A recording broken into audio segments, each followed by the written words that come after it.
There was a recent study conducted by Zen Business, and they were really trying to understand some of the unique characteristics of Gen Z, what they're bringing into the workforce, because we know that, the generations tend to have their differences of opinions of how things should work, and there's some clashes in the cultures of the different generations.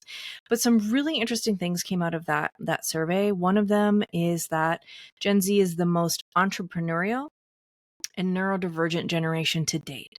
They're also the most diverse generation to date. And those three factors really are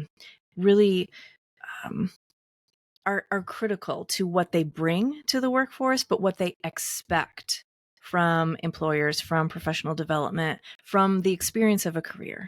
Right. We also learned from this study that they don't expect to have like a career trajectory like their previous generations, that they think of their career as more of acquiring portable skills that they can apply in multiple different ways, but they really want to find ways to apply their zone of genius, to whether it's for work that they do for themselves because they are entrepreneurial, or within organizations to make a difference. Gen Z wants to make a difference.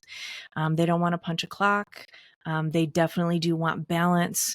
But these factors are really important when we think about training, because when you think about an entrepreneurial brain, when you think about a neurodivergent brain, and there's an overlap, big overlap in that Venn, different types of training and interactions are gonna appeal to them. And so it really becomes important for us to think about how we are not just telling, but giving them an opportunity to practice, and also to interact with people who are doing. So there are opportunities to not just info dump, going back to cognitive load, but Right. opportunities to apply what they're learning to innovative problem solving. Right. Opportunities to see diversity in training, but also to interact with diverse professionals. They're really going to be more interested in flexibility when it comes to when they're learning, but also some structure in terms of how can I apply this? It has to be practical. They're a very pragmatic generation, and so it's causing us to ask some different questions as designers. So do we offer skills-based training that addresses their growth and needs and goals? Are we offering contextual and experiential learning opportunities? Do our materials reflect the diversity that they are?